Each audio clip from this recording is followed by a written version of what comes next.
trillions of dollars. I understand why they're so, thrust on protecting. You know, when I got out of the Army, I went to this nightclub in Chicago, and there was a female police officer on the dance floor in her uniform with her pistol, dancing on the dance floor in front of my table at this nightclub. And I was so pissed off, I called 911. I said, quick, send a squad car. You got a police officer intoxicated dancing on the dance floor with her pistol. And they said, where? Did they come get her ass? I told them the name of the nightclub. They said, who is this? I said, this is Officer Kidover, badge 15068. And that's my dad's badge number. So they come in there and they drag this woman out of that nightclub. And then like a couple months later, my dad calls me and he goes, hey, he goes, where are you at? I said, oh, I'm at home. He goes, well, you better stay at home because I got to go to a meeting with internal affairs. And if they fire me and they take away my pension, he's like, I'm going to come over there. I'm going to kill you. I was like, oh, fuck. I hope they don't take the pension. She was the one fucking up. I was like, oh, fuck. So he's like, why would you call the police and impersonate me and rat out a cop? I was like, well, I was drunk. And she was pissing me off that she would be dancing. That's the funniest thing to do. He's like, you fucking idiot. He's like, you don't rat on cops. I was like, oh, shit. Okay. Anyways, that's what happened. It was kind of a funny story. Yeah, I got a weird story where I was pulled over and I was arrested once.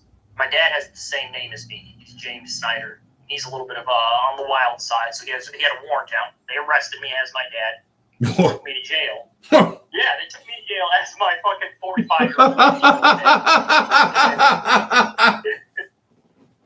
It was crazy. Then the police officer that assisted the arrest, he calls me like 2 days later, and he's like, hey, I just wanted to let you know, because they tried to charge me because I had my pistol on me, and they were like, oh, you were a wanted person with a pistol on you. Even though they knew I did not have a warrant, they still were trying to charge me with it. But he calls me, and he's like, hey, we fired that police officer because of the mistake you made. I just wanted to let you know. And he's like, it should help with your case. And it was the weirdest call ever, because a cop, the fraternity of cops, called me on my private number and gave me information to get it dropped. And I was like, that was the weirdest fucking shit I've ever heard. But it was relevant. I'm not my dad. I'm not a 50-year-old man. Yeah, my dad was screaming at me one time. He's like, you like driving through fucking red lights? The fuck? You're so irresponsible. And so I was like, holy shit. I was like, I drove through a red light because, I'm looking at the ticket. And then I pulled the ticket up and you could view the video. And somehow it was my dad. It wasn't me. I was like, yo, Dad, come over here. I was like, look at this. I was like, you remember you just started yelling at me? I go, look at you. I go, this wasn't me. This was you. He's like, holy shit. And then he feel bad for yelling at you about it. Well, he was like, pay the ticket. And then I guess I never paid the ticket. And then it like doubled and tripled. And I was like, Dad, I forgot to pay the ticket. And now it's like, $600. He's like, Jesus Christ.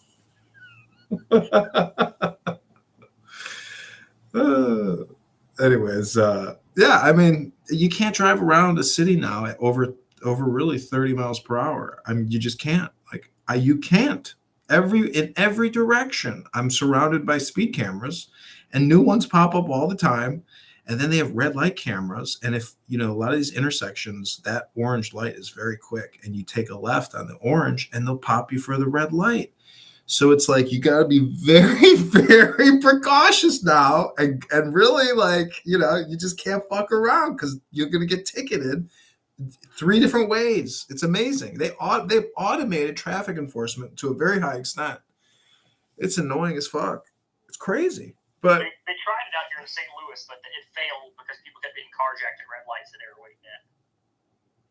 Holy It stopped fuck. when 2 police officers were stopped at a red light, and they got carjacked in the middle of the night. In uniform, in their cop car, they got carjacked at gunpoint. So that's when they stopped the red light cameras. Whoa. Well, I've gotten so many tickets, like it's time consuming to respond. But the truth is, like, my printer sucks. So sometimes I just pay tickets because I'm like, fuck, I can't get my printer to work. But man, I mean, they towed my car. I was at this chick's place downtown. They towed me on the street where it's like there's absolutely no sign that warns you. It looks like it's open parking, you know, and the meter says no need to pay for the meter after 10 p.m. Yeah, they snatched my car. That's the third time that has happened to me in Chicago now. And Yeah, that's why I avoid cities. yeah, it's like that's fucking bait and bait and bait and switch. Well, do they have that stupid park app up there, like where you have to fucking get on the parking app and like pay the meter through the online app? They got that, but I have never used that one. There's that one where you can just like immediately find parking and pay for it. I can't remember that. Don't ever use it. I paid it, and apparently it didn't update the meter, and the person came by and the meter was showing red, even though I had paid the parking there for 2 hours, and they still towed me away. And then they damaged my car. Man, I've been when you get and that was while I was in court testifying again to the grand jury about the carjacking I had. You know, I was telling them the information of it. So it's like I'm in the courtroom and they're telling my shit outside. It's just so annoying. Oh. Luckily, the police officer called me. Like, bring that shit fucking back, because the cops are on my side. They like me a lot up there now. They think I'm a cool dude. Oh man, man. I mean, when they tow your car in Chicago, you got to go to this one lot in the middle of nowhere, and it's huge, and there are cars as far as the eye can see, and no one can get their cars out because if your registration, your insurance, and all that shit isn't on your possession, they won't even let you go into the car to retrieve the information that you need to get the car out of storage. So you have all these black women who a lot of them are just basically like hookers, and they get towed, and they come in there, you goddamn motherfucker. Like, you can't believe this shit they say. And the whole place is carved up and graffitied up. It's definitely like one of Dante's inner circles of hell. And it is quite an experience. And man, the culture and the way people. Bad, but that's because the gypsies run the towing culture. No, this is a city of Chicago lot, and what's so funny is if you ask the employees, hey, how did you get this job? They say, well, actually, they towed my car. And then I saw a sign saying, looking for a job.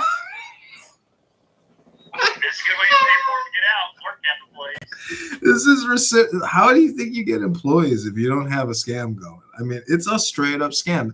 I calculate, like, they have this tow report thing here. Like, if I ever run for office again here, this is going to be one of the things that I'm going to bring up is the tow report and show how much money the city's making, but also the illegality of so much of it. There's just so many ways to roast your own local government. I went to this Chicago tax property appeal session, and I filmed the employees of this big office acting like absolute children. And acting like they were bigger than us and better than us, and they're on the stage talking down to us, and they're like clowns, and they let me film them. Like, they felt like they were celebrities. Anyways, those videos alone are enough for me to run against what's called the fuck do they call it? It's basically the property tax Bureau. God, what the fuck's the name of it? Anyways, if you know what I'm talking about, it's all run by lawyers, and they all have law firms that appeal to them who run the fucking thing. So this whole property tax scam can be broken up politically. There's just no power to go against these lawyers who control the courts and the judges and the process, and God bless them for it. They got a racket and a monopoly, and you can't stop it. It's ironclad because they own it. They run it. It's their honeypot. Yeah, it's a mafia, and they exist all over the place. I literally every county and city I've lived in, I've seen these little mafias that exist inside these little governments. Yeah, it is like little mafias there, but they're all about like collecting.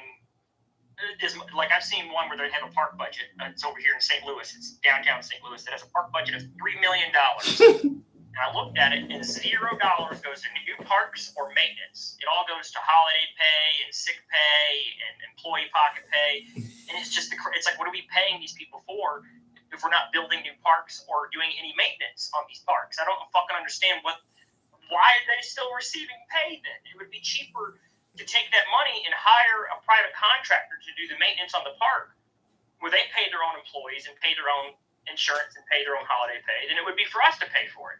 So it's a giant scam where they bring their buddies in, like you said, their lawyers, their friends, their aunts, and they give them a job and they funnel money into it to enrich their families.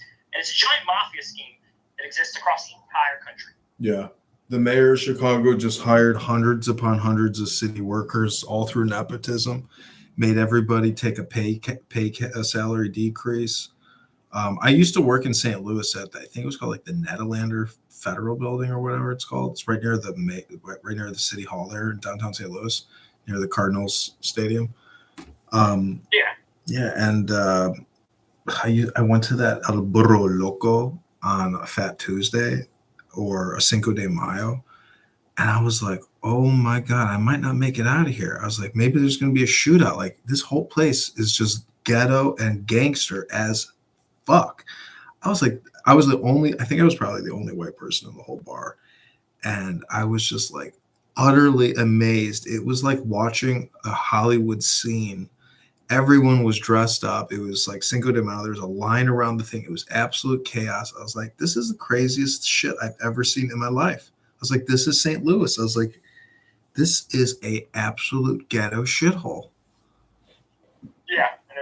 Well, the problem is those two main streets that go right down the middle of all the big buildings that go straight to the arch. If you go down that west far enough, that's like the worst part of the town. So it's directly connected to the best part of town by one single street, with not even like a half-mile distance between the two. It's totally ghetto, and like South St. Louis is bad, North St. Louis is bad, but it's right there at 64. It's the worst. It's where I got carjacked at University City. There was this place called Phoenix Donuts or something like that. I walked in there and I was like, can I get some donuts? You know, like I was like, do you guys even? Yeah, right across from Budweiser's like factory or whatever.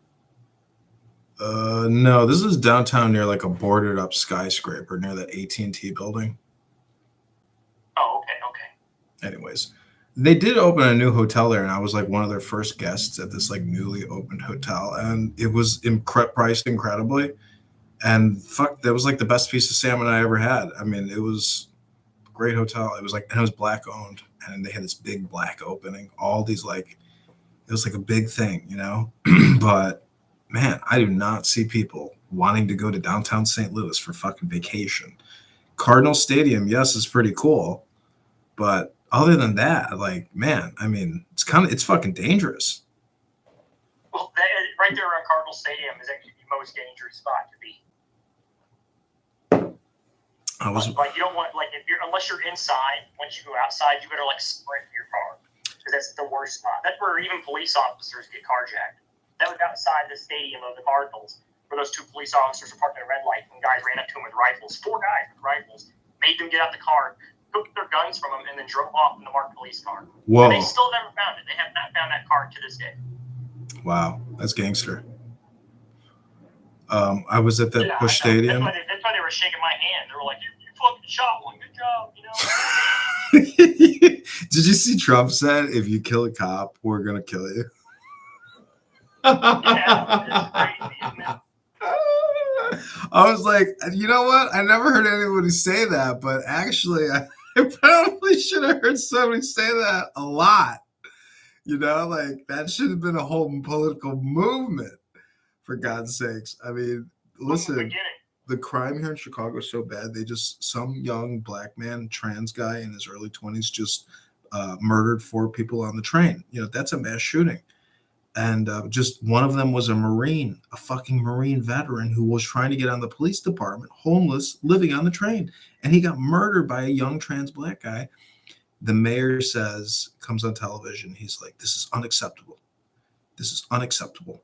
And then the attorney general, who's supposed to enforce all these things, who just gives people ankle monitors. And then even in the safety, I saw the Safety Act document today.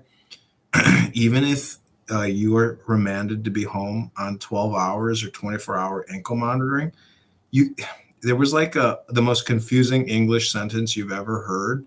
And that basically means it's like, you know, we're not going to, I have to read it to you. But anyways, the whole system is so fucked up that when you die, if you die from like an illegal alien, or if you die from like, somebody who's out on, non-cash pretrial release, if you die from one of them in like in an attack, like I know these people that just got on the train like right before the mass shooting, and I was like, be safe, take care now. I was like, and these are wealthy people. I was like, are you stupid? Why are you taking the fucking train? You guys got like a nice Mercedes SUV. I was like, you cheap fucks. I was like, you could die. Like it's full of homeless fentanyl, homeless people and gangs. So I'm like, you guys are stupid. I was like, when you get off downtown Chicago, they're already casing you.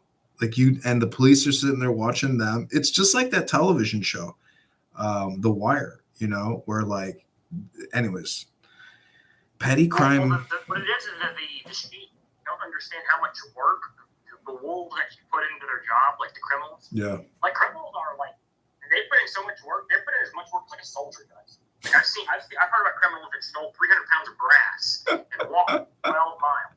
And it's like, that's what a soldier does for training, when they try to take these ATMs, they do these smash and grabs now where they'll jack you on the highway, then they'll take that car and they'll run it into a restaurant or into a retail store, and then they'll try to get that ATM machine.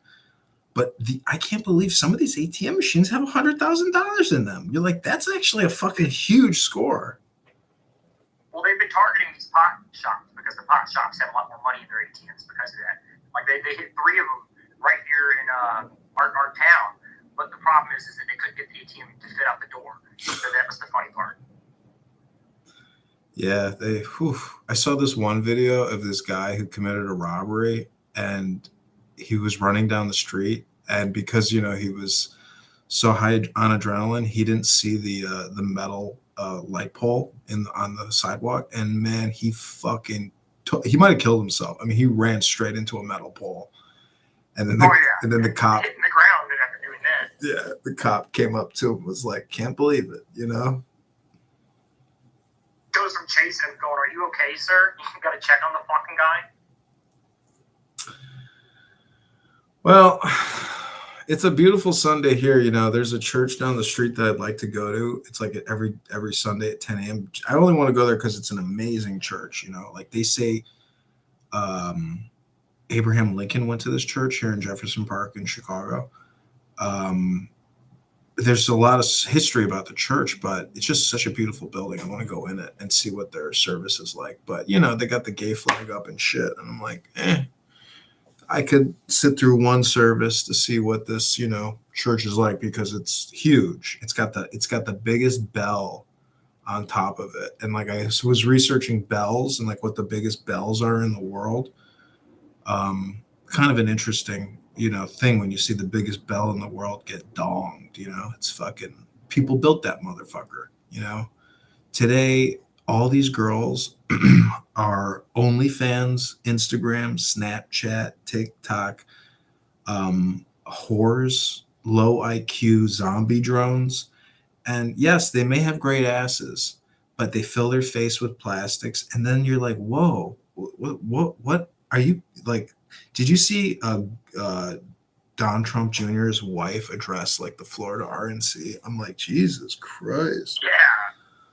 It looked like a Tim Burton character walked out. What the fuck, man? These plastic surgeons are just as criminal as the abortion doctors, but like, these women. Kimberly Guilford is one reason why I stopped watching Fox News. I actually listened to her. It was Dana Perino.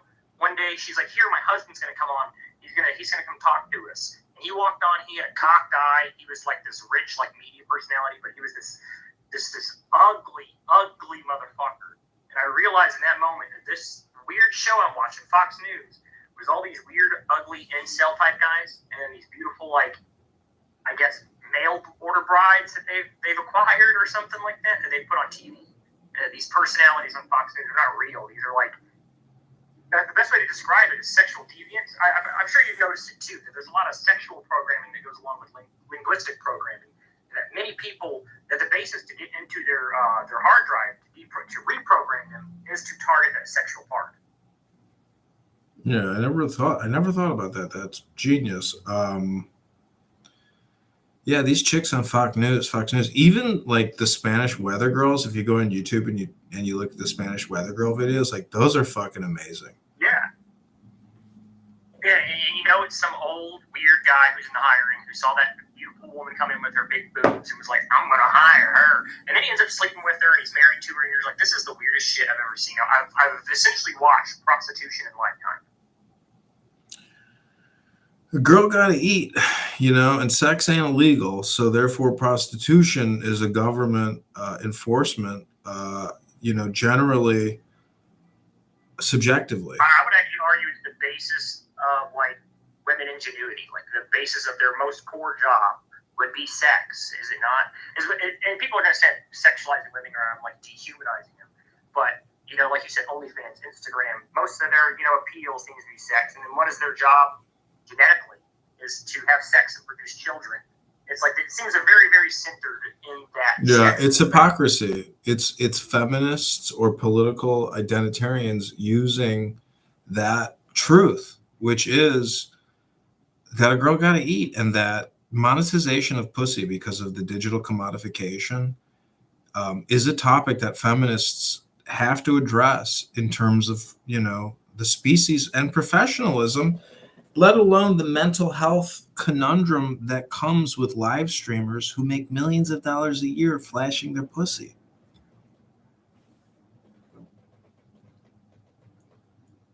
Yeah, we were speaking about the generational degrade a minute ago. Have you seen the video? You've heard of I Show Speed, probably, right? You think younger on the side like me. So I Show Speed was in, what was that, Greece or something? Someplace? Or I forget where he went, but they started to tear him apart. They broke his ankle. Trying to grab him by his limbs, a bunch of African kids that were immigrants out there to this country. I forget what it was, Lithuania or some shit. But yeah, that's a streamer, and it really goes to show what these streamers like I Show Speed, Tyson, these new streamers that exist, the new fad of famous people, what they're creating. They're creating insane mobs of jackals, basically. They pull him apart. He broke his fucking ankle. Trying to tear him away from his security, like he was like a toy or a thing. Well, I know this old lawyer who carries a pistol, and he's like, when I ride the blue line, I always pack my firearm. I was like, Ken, you've never even been to a range to fucking fire that thing. I was like, when you get got, it's gonna be so quick, you're not gonna have time to draw and shoot. I was like, you're fucked. I was like, don't take the train. He's like, maybe you're right. Maybe they'll just take the gun from me. I was like, chances are they will rob you and take that fucking gun off of you, dude. They're going to smash you in the face before you even know what happened. Yeah, half of my story when it happened is just pure fucking luck. Either that or God's intervention, that's what I describe it. But pure fucking luck that I was able to achieve what I achieved. That is not the ideal situation to be caught up in with a gun pointed at your head. And then you deploy your own gun and try to defend yourself. I could have died, that's for sure. So wait, how did it all go down? So I pulled up to make this delivery. I'm an Uber Eats driver at nighttime. I like to do that. People make fun of me, but honestly, I literally enjoy it. I just enjoy. I got 4 kids and a wife, so I enjoy going out there and having a good time. So I'm out 1 a.m. delivering a pizza at this location. I pull up, and I'm waiting for the guy to come out. He's like, my buddy is be over there in a minute. My friends will come get the pizza from me. Obviously, set off some red flags for me immediately. So because I'm in St. Louis, I know I have a car. I know this is a bad area. When I see that message, I have a feeling, there's an inclination that something's off. The 4 guys walk up behind the car, and then they break up. They walk up in a group, and they break away, go back behind the building. One stands there, one goes inside. And I'm just like, I get that fucking feeling about this. But I'm a greedy bastard. I want my tip. I want to get paid for this fucking delivery. You know what I'm saying? So I'm like, maybe these are his friends. So I'm sitting here waiting, and I roll the window down as they walk up. And the guy walks up and he goes, hey, is that my pizza? So he knew I was delivering pizza, this guy. And I was like, yeah, sure, this is your pizza. And I go to hand it to him. He goes, hold on, I got a tip for you. He's got this pink bag on his belly. And that's also another red flag. As soon as I saw the bag on his belly, I was like, oh, he's got a gun. And he starts reaching in, and I was like, he's better pull the fucking gun out. And he pulls the gun out, and he points it at my head. And he goes, get the fuck out the car. And he's got the gun right in my face, pointed at my head. And I'm looking down the barrel rifle. I'm looking to see if there's like any signals that this gun is real, if it's fake. I didn't see anything. It looked real enough to me that I was like, all right, well, I'm going to listen to this guy. I bought some time when he put the gun at me, going, you want my car? And this was so I could look at the gun. So I asked him 3 times, you want my car? And now I'm looking at the gun. You want my car? Still looking at it, trying to figure it out. When I asked the 3rd time, he goes, if you don't get out, I'm going to fucking kill you. I go, oh, shit. You know, and that's when it was like, that's all I needed to hear. You know, I don't need to hear anymore. There's no more questions I have. I'm going to get out. So I put the car in neutral because I'm on a hill. And I think to myself, I want this motherfucker to chase this car. He wants the car. I'm going to make him chase the car down the hill. Hey, why did you just leave it and drive, though? I don't know why. I didn't want him to jump in the driver's seat and gas it. I wanted him, because when he jumped in the driver's seat, I jump out and I run off. He's fighting the car and everything. I run off to the side of the vehicle, and he jumps in, and I hear him hitting the gas. And he's not going anywhere. He's just going backwards down the hill. And, so I go over there, and I ready my weapon. I put one in the chamber, and I'm just kind of crouched, making sure that it's all ready to go. It's a rifle, so I'm like, making sure that I'm safe here. I know there's multiple people that were around, so I have to ready my weapon. I'm holding it at this point. I know I have to get it go. And I hear a shot. Boom. It was a loud noise. They say it wasn't a gunshot. I swear it was a fucking gunshot. Somebody shot him.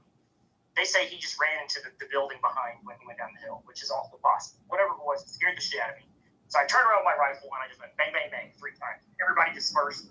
And that's when he got into the drive and took off. And then, he crashed it later on because of the injuries he had sustained in the shooting there. And, that's the story of what happened. It was, it was just quick. Wait, you shot him 3 times? Yeah, I got him 3 times. Got him accurately. Damn. Through the windshield or through like a car door or what? They said, well, he had the car door open. They said it was through the opening of the car door. It was down at an angle. So I'm up on the hill. He's down. I had the high ground like fucking Obi-Wan Kenobi in this bitch. And also superior firepower as well. But also because, that's not a bad thing to have. So, and then the range option of having a rifle made the accuracy much easier. But just down the hill towards the car. I didn't see any damage to the car, but I did end up hitting my phone. My phone had shrapnel pieces in it because my cell phone was in the car still, and it was wow. How did it close out with your insurance provider? My insurance said they would not cover it. No, they wouldn't cover that. What do you mean? It was a robbery? Yeah, they said, well, it's because I was doing Uber. They said, well, it was in the delivery of Uber. They wouldn't cover it, and then Uber said they weren't going to cover it. So then I played lawyer for a little bit and threatened to sue Uber, and then they ended up paying for everything personally themselves instead of through their insurance. Wow. Because they didn't want bad publicity, I bet. Yeah, they would say something like that. Did they make you sign a non-disclosure? I will say that I can't say that they're responsible for the crash or blah blah blah. There's certain things I can't say, obviously. Damn, you could have sued them for a lot of money, probably $100,000, $200,000. Yeah. Who knows? I don't want to say they're not responsible for any damages that were caused. I want to say that, put this disclaimer out since I know this is recorded. Uber was not responsible in any way, shape, or form. And they simply paid their worker what he was owed. My great-grandfather was like a police officer here in Chicago, and he killed 2 bank robbers. And like, I don't know, they robbed a bank, and then they tried to rob a grocery store. And then he killed them in the grocery store. He ran in like as they were like holding the place up, and blew them away. Just shot him. But something happened to him where he was like, he got injured, and then they put him in an ambulance, and literally when the ambulance drove off, like he flew out the back door and like hit his head on the concrete. So like he had like a traumatic brain, he had like a TBI from being sent to the hospital or whatever. They fucked up, and so he got like on some kind of disability pension from the police because of that accident or something. He became disabled. And I remember like he was old, but he never really said anything. He was almost like nonverbal. One thing people always ask me, they're like, since, that happened, that shooting, like, do I feel anything? Do I feel any different? And to be honest, no, there's no change that feels different. There's a little PTSD dreams that you have sometimes, but other than that, There's not like any like bad like remorse or anything. I feel. I mean, when you get shot at, and you have to return fire. It's hard to feel remorse for that. Well, it's amazing that you came out on top, because that's like one of those things where it's like you survived your own assassination attempt, and so like every day after that day is like, wow, I'm really alive. Honestly, it does feel like that. I feel elated. Like it's just like hurrah, I'm fucking. Like I described it earlier, like a Viking. I got a braid in my hair. I got a teardrop on my face. Whatever the hell it is, I'm still here. The world couldn't take me just yet. Yeah, I've had some pretty bad injuries, that could have been life-threatening, and then it's like when you finally don't have any injuries and your body is like fully healed, you're like, wow, I'd like to stay like this for a while. But then sure enough, you go on a walk to the beach and then you get hit up by 20 mosquitoes and your whole fucking leg is inflamed, and you're like, oh my God, like I got fucked up again. Yeah, I just fixed this. I've been bitten by copperheads and shot at and robbed. It's St. Louis. It's a crazy place out here in Missouri. It's the Wild West. Like I got bit on my foot by a copperhead. The whole thing swelled up 6 times the size of a normal leg. Yeah, I got a tree in front of my house that produces these spikes that are extraordinarily sharp. And, one of my tenants was walking in the front of the house and I didn't clean it all up, properly. And it punctured his shoe and went straight through his foot. Yeah, the entire state of Mississippi is covered in those trees. You can't even go outside. Like, you can only walk where there's not trees above. It's that crazy down there. And luckily, it does keep property crime quite down, because then you can't walk through the woods to your neighbor's house and go rob them. So that does have some efficiency there. These squirrels, there's a lot of squirrels here, and they live in those trees with those incredible spikes. These squirrels are so fucking fast, so dexterous, so powerful. I mean, the way that they can just climb up. Actually, I saw a video of a bear chasing another bear up a tree, and it wasn't just like a 60-foot climb. It was like a huge fucking tree. Where these things, it wasn't like they just climbed it. It was like they were flying up. It was like it was running up. Yeah, how the fuck is that even possible? 30 miles an hour up a tree. Yeah, I've seen that. It's like an up above video, like a bigger bear chasing a small bear. Yeah, it was the craziest thing I've ever seen in my life. I was like, that is unfucking believable. Yeah, it would take me an hour and a half to get up the same tree. It's more than that. It's like it's watching like X-Men and seeing the Beast Man. Like that's a real superpower. I mean, that's not a joke. Like that thing would tear you in half as soon as immediately. That power is like the weight differential. If you were to think about like go to the gym and do a weightlifter, like that bear could move millions of pounds worth of weight. Well, you could only move like a couple 100,000 pounds. Yeah, and if there was 6 weightlifters in a room versus one bear, the bear still destroys every. The biggest, strongest men you can think of, the bear killed them. There's no way unarmed. It wouldn't even matter how many men there is could fight that bear. It would be like 100 people, and they would have to just pile their corpses on top of the bear and pull the line. I was reading something about a Roman circus event where they brought these elephants in, and then in the end, they were going to slaughter the elephants. So the elephants started crying, and they were like sobbing so loudly, it turned the audience against the emperor, and they saved the elephants and murdered the emperor. Yeah, Rome is one of the most beautiful places I've ever. It's such an amazing history to go look at. And specifically like the gladiator events, the crucible events and stuff like that. Like the emperor goes in with all that power, and then you bring in that right there. He ends up powerlifting. It's almost like what is that movie, Gladiator? Where the gladiator comes in to fight, and then what happens? He kills the emperor in the end. It's a fictional movie, obviously, but Marcus Aurelius. Yeah. It's something like that, but there's so many varieties to Roman history. Like if you just read the 10 Caesars, or even any great Roman classic. Like if you were to Google what are the top 20 Roman books of all time, and like you were to read those, you'd be like, oh shit. This is an incredibly valuable resource that America is not utilizing for educational purposes.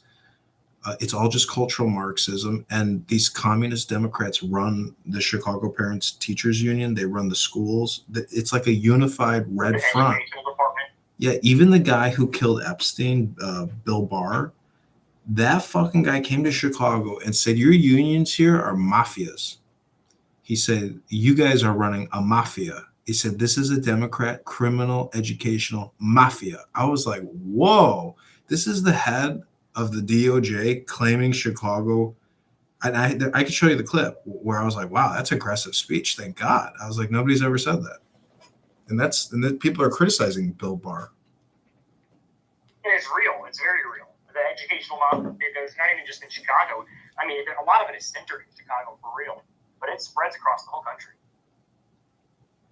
Like you said, we don't talk about Roman history, which is critical to the structure of our own country. Instead, we talk about, how great Abraham Lincoln was. And, very specific things that enforce the narrative. Did you see they have a new Abraham Lincoln was gay movie?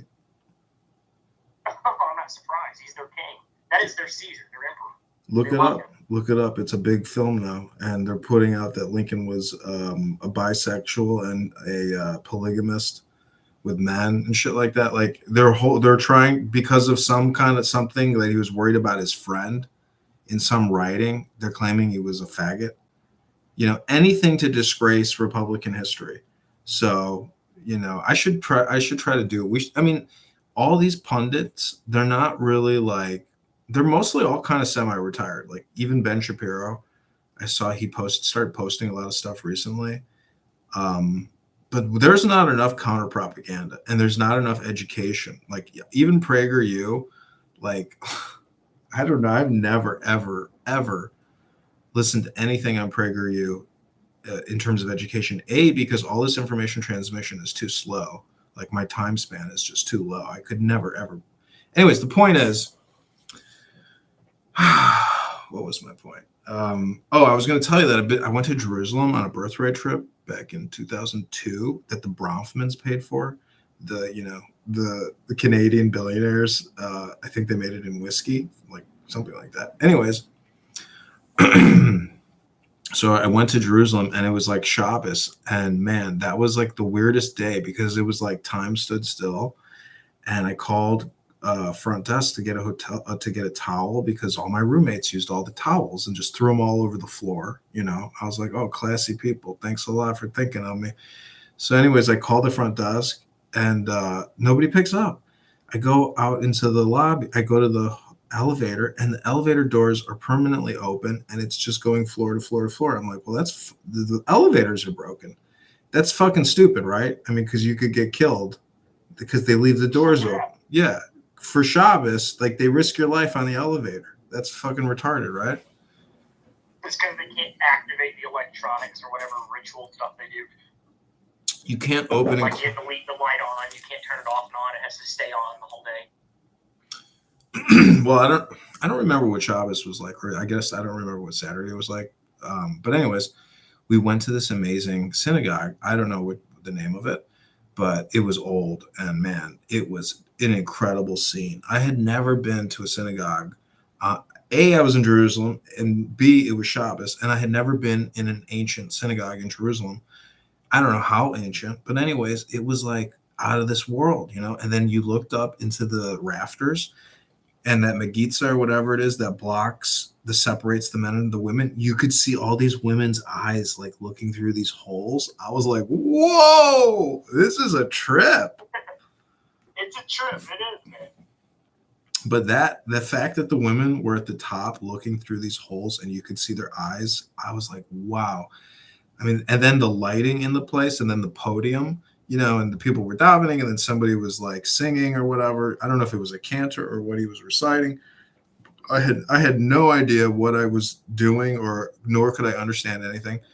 But I didn't even want to go because I was exhausted. But man, I'm so glad I went, because that was that was a really incredible place. I would love to go back to Jerusalem, and spend a month there. It would be a great vacation. Yeah, the prices are pretty down right now too. I'm sure it's cheap over there at the moment. If they even allow tourism at the moment. I'm not sure if they still have tourists happening. I'm sure you could go if you want to go, but they'd be like, "Why are you here?" And be like, "Oh, I want to go on vacation." They'd be like, what?" Asshole, they hate you. They would hate you, yeah, for sure. The last time I went there, they were like, "What's your purpose?" I was like, "Oh, I'm here for vacation." They're like, "Who do you know here?" I'm like, "Oh, I'm coming here to meet with a girl that I met on a birthright trip." And then another time, they're like, "Who's your rabbi?" I'm like, "That's what the they want to know."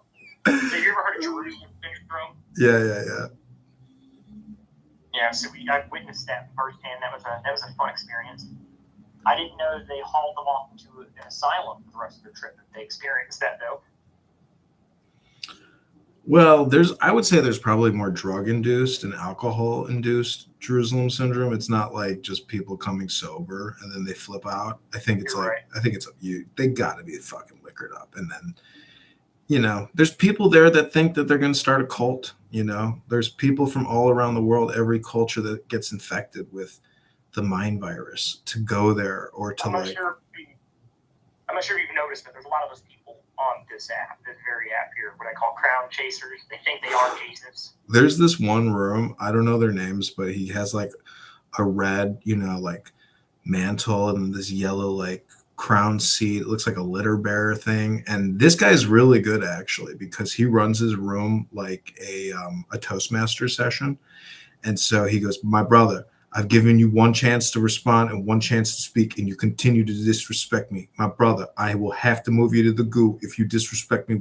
My brother, you are now in the goo.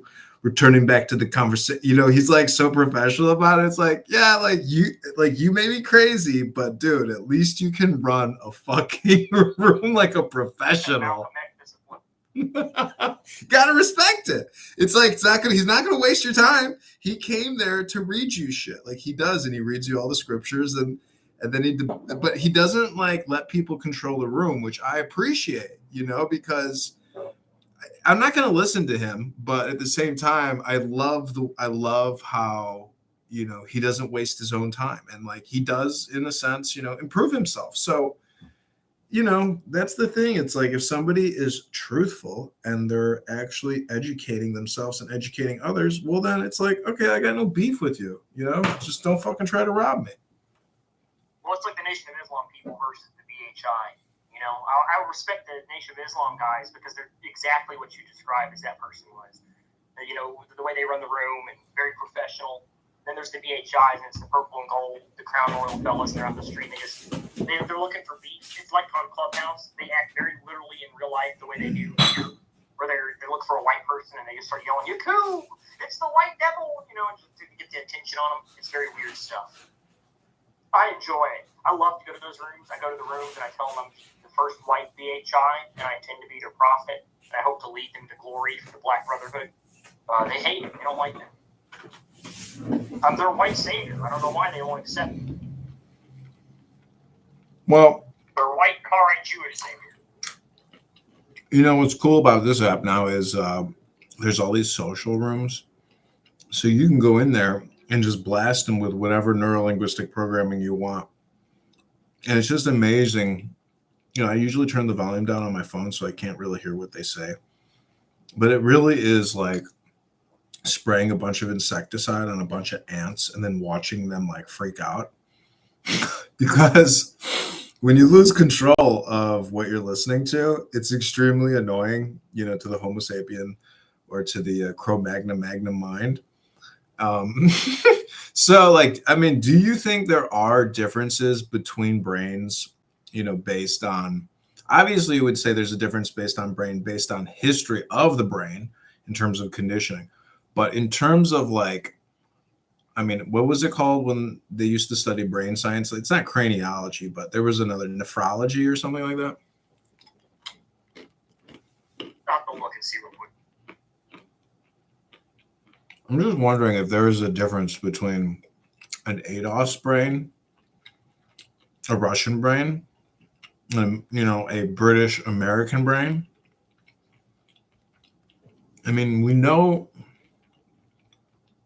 If Neuralink if you could choose, oh, this is interesting because Trump he was talking about how he introduced, the right to experiment, meaning that like if you had a terminal illness and you wanted to do some type of radical experiment and allow a big pharma company to use you as a guinea pig, you have the ability to go with that, right? He's like, we saved thousands and thousands and thousands of people who chose to let themselves be used as guinea pigs to hope to extend their lives. I mean, have you heard him say that? Yeah, I've heard him say that one. So like when you hear that and then you think about what these people really did, like, okay, what would, what's it called when you give, the placebo? How do they really know that those people's conditions or whatever didn't improve just based on placebo? And then how did that actually impact their actuarial table for their, basically for their death mortality index?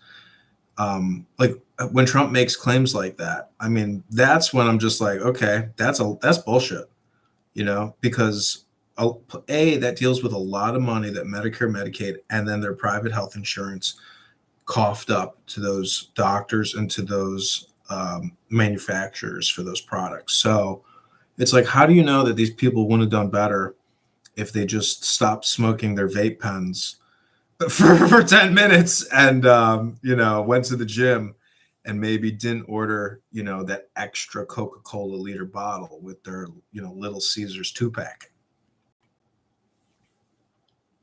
Yeah, and it's no coincidence that at the same time it was the vape pen stuff that happened. When vape pens are killing people, and then all of a sudden COVID came, and it was the exact same thing.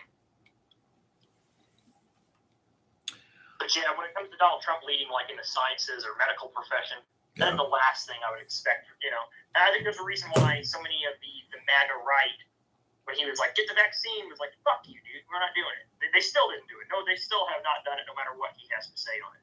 That's why when people call him a cult leader, it's like the cult leader has complete control. He does not have control of his people, to be honest with you. He's part of the cult, not the leader. Oh no, he is the leader, meaning once he becomes president, like that's an incredible historical feat for the Republican Party. In terms of historic and Republican history, people like to think he isn't already American history. I mean, he's living American history. So, I hope he wins. But truth be told, come November 6th, when everybody has that frown, I'm not going to have a frown. I'm still going to be smiling, even if that cackling communist and fake soldier get into office. I'll still be smiling because the universe has a way of creating an equilibrium out of incredible chaos.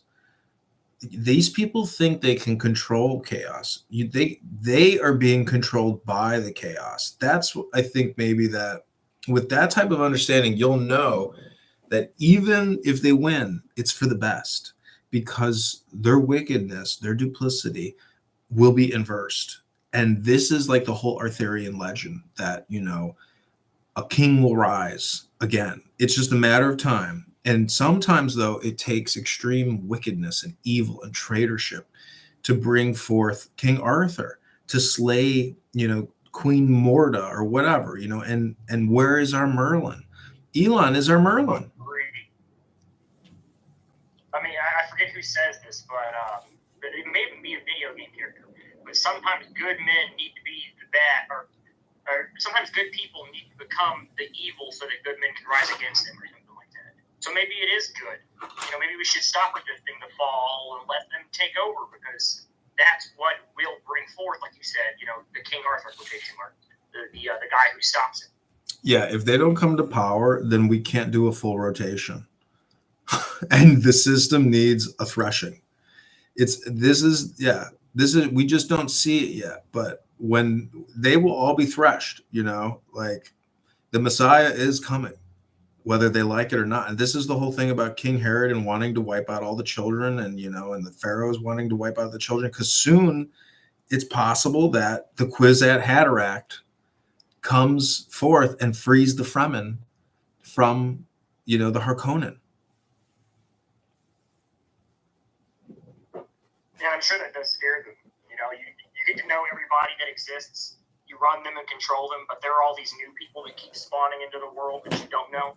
that does present a problem. Well, look at the vaccine. Like dictatorship.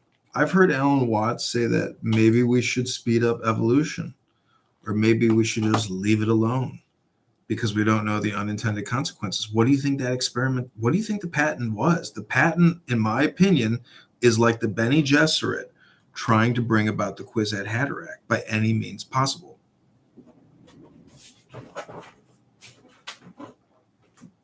Yeah, that's one reason I do like Donald Trump, is because I do feel that when I say I support him, what I mean is I support his existence against him. And that doesn't mean even if he wins. To me, if he loses, we actually win more, because like what you said, that exposes them and puts on track. Because let's think back with Obama before Trump. It was like, how are we going to expose them? These people are secretive. There's no way to let everybody know the way they act. But through the past 8 years of Trump, half of the country, at least now, is completely aware of what these people are and what their plan is, what their plot is. So it's his fall is, if anything, the steel being broken for this information to come out.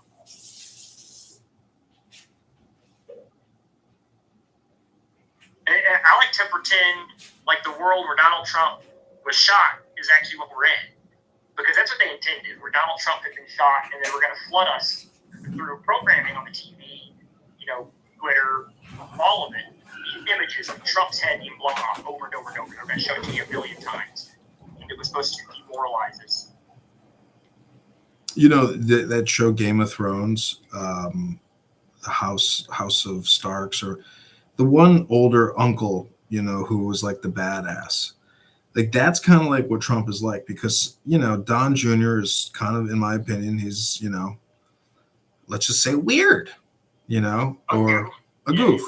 Like, he's not going to get the respect that Eric might get or that Ivanka might get, but that's because he's a live streamer, So what I'm trying to say is, like, Eric is like real professional, and then hopefully, the youngest Barron will be very professional, but that is definitely like an American political dynasty now. They're the new Kennedys, and they ain't going away. Their voice matters. And that's one thing I just despise as a populist myself. Even though I've supported Trump the entire time, I think that's why part of his rise is his fall, in my view. And they both have the same purpose. We need him to go up as well as go down for the goal of my populist agenda. I am populist at heart, and I can't help it. So when I see like a political dynasty, I just think, take it the fuck down. I don't care how good they are. I want it down. Yeah, I mean, I'm not anti-American dynasty as long as like they're like actually good people. And when you compare it to like the Clintons, they are the dark side, and the Trumps are like the light side for the most part. I mean, all things considered, but I don't really care. Like, I do believe globally, meaning that like my ambitions are global, and this identity that I was born into in this country, I just feel like is rapidly deteriorating, because I could go to Brazil. I was looking at the top 20 cities in Brazil after this whole Elon Musk thing, and they're very Italian. The names of these towns, like, Brazil ain't just all Portuguese, that motherfucker got colonialized by a lot of people. It's a diverse country. And, there are a lot of beautiful women. I know crime is insane, but imagine if you spoke fluent Portuguese, or you spoke fluent French, and you went to Paris. What I'm trying to say is, whatever business you can do here, you can do there. It's just a language differential.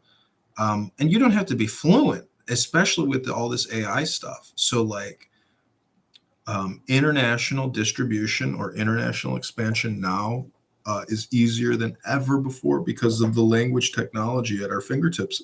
And I use Google Translate all the time to translate poetry or propaganda. And you'd be amazed at the amount of views I get in Farsi, in Spanish, in Portuguese, in Chinese. And it's just like, there's a lot of readers out there that are not reading in English. Yeah, in fact, a lot of my website clicks were from other countries, which made me worried at first because I was running for Congress and stuff. Nobody ever sent me messages or anything. But most of the clicks were not like China or Russia, but it was like places in Africa, like the Congo. Yeah. And then I would look up, because when you have a website, gives you the location of like where this is at, and then I'd look it up, and it was like the Institute of Science of Congo's blah blah blah, and I was like, what the fuck? What are they doing looking at my congressional website? But a lot of the readers came from foreign sources, Brazil, Argentina, and it would be these weird. I don't know if it's I'm a paranoid person, so I just attribute it up to the international left wing keeping eyes on the ops. I think a lot of that stuff is just bots, because the servers are out there, because these are lawless countries. Bots scamming or what do they call it?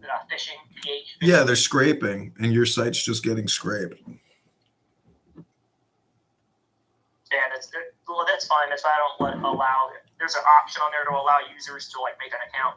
I blocked that because I don't want user data being stolen. That'd be ridiculous. The only data that's on there is my posts. Well, this is the thing. It's like you could be a hypocrite and run for Congress and say, "Hey, we gotta close the spigot and stop the spending, all of it, and then declare what's a scam and what's legitimate." But until this country writes its books, it gives political opportunists the ability to electioneer and try to take over various forms of government and resist by taking control of the budgets and saying, we're not going to do this. We're not going to play games. And actually, somebody in the Chicago public school system refused the mayor, and it didn't make a $500 million payment for a pension guarantee. And it's like a bunch of monkeys screaming over, no, you got to pay the $500 million. Other guy's like, I ain't paying no $500 million. You paying that $500 million. It's like, all right, gentlemen, we got to settle this. We got to figure this out. Who's going to pay the pensioners the $500 million? Who's going to do it? All right, well, I'll give you $100 million. You give me $400 million. No, man, you give me $400. I mean, this is like what it is. It's $500 million that somebody's got to come up with. It's like, well, where's the money? They don't even have the money. Anyways, the city's bankrupt. And they spent $1 billion on the migrants plus, and they're going to spend another listen, it's like, the FBI are doing raids in New York City. I wouldn't be surprised if the federal government starts doing raids in Chicago against Mayor Brandon Johnson and some of his cronies that he works with, because he just spent even $1 million on a fence to keep homeless out of an area that they like to congregate called their spot. It's like that $1 million you could have built fucking 4 houses. The fuck? Or it's like 10 people with jobs, $100,000 jobs. That'd be top tier jobs there. It's crazy. So nobody knows how to run the government because nobody's ever figured out how to run a business. And if you can't successfully run a profitable business, somebody just tried to get me to like be an investor and sign on some letter. I was like, I really wanted to tell him like, this is a personal insult. Go fuck yourself. But, I just told him I can't work with you and I wish you well. God bless. I was like, if you ever want me to create YouTube videos for you or Instagram videos for you free of charge for your marketing endeavors, I'd be happy to help. Otherwise, take care. And I will have to block you now. Yeah, so I do the Bitcoin people. Yeah, this guy's like been hawking his fucking raspberry nutraceutical product forever. Like he thinks he's got some kind of original fucking idea. I'm like, man, you're a mental head case, dude. You know Dana Loesch from the NRA? No. Yeah, kind of. She's that little, brunette girl. So I used to, get along pretty well with the NRA and everything until eventually she started selling what she called super beets. It was supposed to be beet juice and a jar. It's supposed to give you energy. And I called her out on the biggest fucking scam. I just called it a scam. I was like, this is a fucking scam. You're selling beet juice as super energy, and it's just like, this is the stupidest thing I've ever seen. I can't believe that somebody of your caliber has come down to selling snake oil on TV like this. And so, like, the NRA hates me. They won't speak to me or anything like that. I've ruined my reputation with them as a candidate, but that's fine. I just could not believe in super beets, and what she said reminded me of her fucking super beets fucking scam. You should look it up. It's the funniest scam ever. It's like Alex Jones selling the protein powder. It's great. Well, or Joe Rogan's miracle water. See, you could critique her, but the thing is, she's using Facebook or Instagram or YouTube, Google to disseminate fake ads, scam ads, misinformation ads, or deceptive advertising. And so the burden of responsibility on the fraud should not just be on the advertiser. It should be on the spam ad network, aka Google or Facebook. That means Zuckerberg or Sundar Pichai should be paying out millions of dollars in compensation to victims of fraud, because internet. See, this was on Fox News. That's the real problem I had. Is that they were airing this on the Fox News channel next to the My Pillow guy, and it was just. I thought that was like you're saying. They should hold some responsibility for the people that are being scammed for this fucking shit water they're buying. I've heard Mike Lindell's speech, and I was actually pretty impressed. I was like, "Oh, this guy is actually smart." He's actually very smart. He's very good. He's very articulate. Yeah, Because his backstory. I mean, I love his commercial when he comes on there. He's like, "I used to be a fucking crackhead. Now I sell pillows." I'm like, "I like you. You're down, bro." I bought 2 of his pillows, and they were mini pillows. They weren't even full-size pillows, and they were like, $15.95 a piece, and they're just mini pillows. But I put them in my sailboat, and but I'm proud to be a My Pillow owner. Oh yeah, it's a collectible. I had to get one from Walmart over the as seen on TV section. Yeah, if you can create a business. I had a website called selltoretailers.com, and I wrote a book like how to sell to Walmart. And if you can get into Walmart and you have a great product, however you source it, or if you manufacture or whatever, I mean, focusing a business just on Walmart. I know people say that's a bad strategy, but it's like, is it a bad strategy to it's like an art dealer in that book, 48 Laws of Power or something. There's a story about how this art dealer courted this billionaire until finally, he made, a $100 million sale or something like that. So, Walmart is a nut to crack. And if you're a patriotic entrepreneur, there is no reason that you can't become a Walmart millionaire in your lifetime. Oh yeah. What I think is funny to me is how people are embarrassed to say they shop at Walmart. And it's like, of course you shop at fucking Walmart. You live in the United States. I mean, unless you're like in the center of New York City, then you might not. I'm not sure if they have a Walmart there. I'm assuming they probably do. But everybody goes to fucking Walmart, at least in the rest of the country. It's a very normal thing. So to have your business in Walmart is the idea of like what I think would be top tier success. That's present in every part of the country, almost every state, every little town you got. If your product is there, that is success, and you will have good success selling it because it's Walmart. And specifically, if you can get it to a specific section of as seen on TV, because then people go there looking for stupid, goofy shit they see like OxyClean or My Pillow, and then they find your thing sitting in there too. It's like using their brand to help sell your stuff because My Pillow's there, you're next to it, you get to sell alongside My Pillow. Great, it's a brilliant strategy. I met these guys at a trade show that had an electric LED license plate bracket. So I created a website called electroniclicenseplate.com, and then some as seen on TV ad network contacted me and they're like, hey, we want to rebrand this and we want to give you a royalty. I was like, okay, cool. So they spent a lot of money and started doing media, and I got like, a couple $100 in, commissions. But, as seen on TV, I used to caddy for this guy named Ron Blywas, who claims, that he developed the infomercial, and he was very wealthy. But there's if you were to research the top 10 infomercial products of all time, the top 10 infomercial pitch people of all time, it's still primarily an analysis of communication.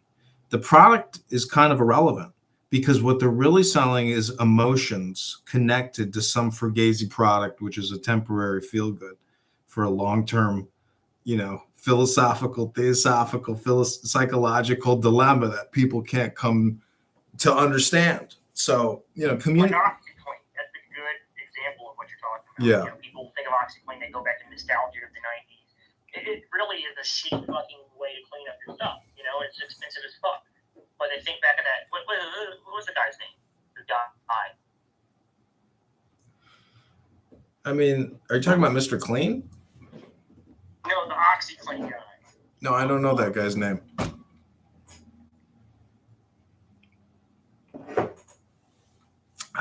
But even Mr. Clean is a big brand. I mean, I used to work at Google as an account manager, and I was helping manage SC Johnson's media buying on YouTube and search. They spend $30 million a year advertising Ziploc bags, Raid bug spray, Windex. These are their brands. It's all out of Milwaukee. It's a big consumer packaged good business. It's privately owned. A family, very rich family, and there are some rich people out there. I know this couple here from Chicago where their parents must be like worth a couple $100 million, and they don't work. They just vacation and do Instagram photos. And I'm like, wow, must be nice to have a trust fund for $20 million and never have to fucking work another day in your life. I know, because if I had to trust fund at $20 million, I would be on an unstoppable force. I would become Littlefinger from Game of Thrones, and I would acquire armies, and I would go insane. And there's a reason why I'm a poor person, because God said, if I give you money, you're going to lose your shit.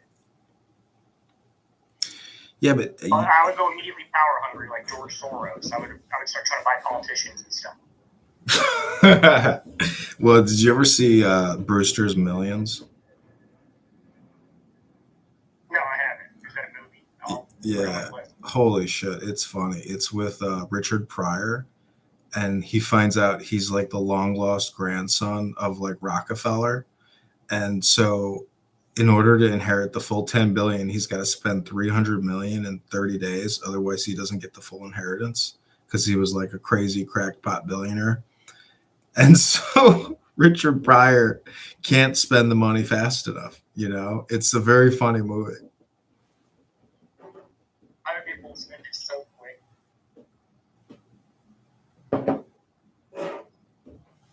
I would just hire like the biggest army I could. There's so many. I would just go out to the crackheads and like, hey, you want a $100,000 job? You're now a security guard. See, the thing is compliance. I do believe that there is an MK Ultra business just waiting to come out with the legalization of cannabis, meaning that if people want to be reprogrammed, because this is what I was thinking about, if people want to do end of life experimental medicine, well, why don't they just allow themselves to be locked up in a prison?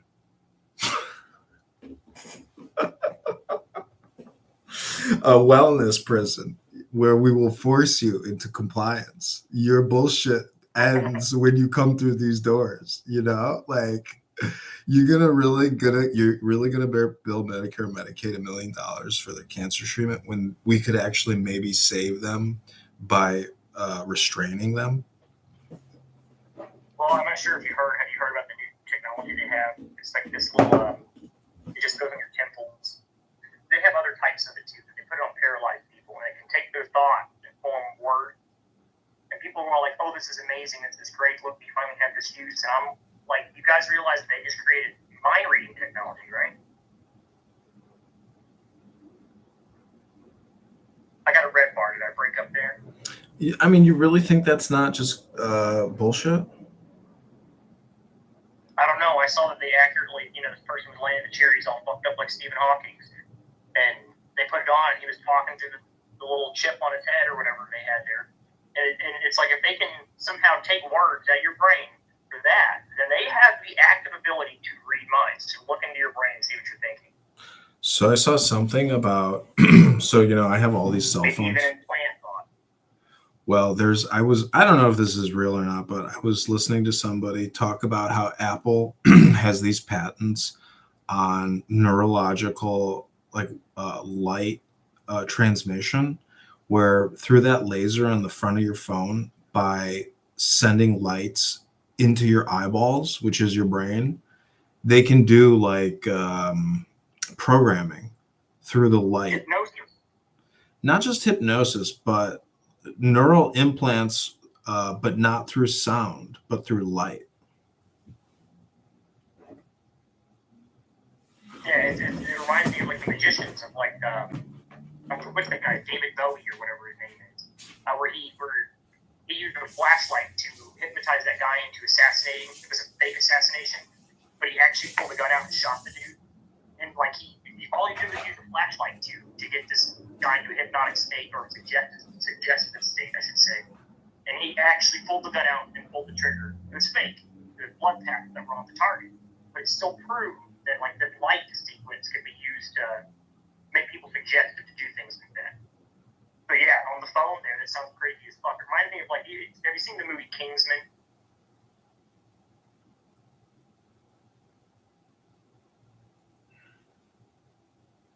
So in the movie's Kingsman, there's a device that lets that frequency out, and then they all start like killing each other. That's what I think of, you know, the kill frequency, like the brown note of the 70s.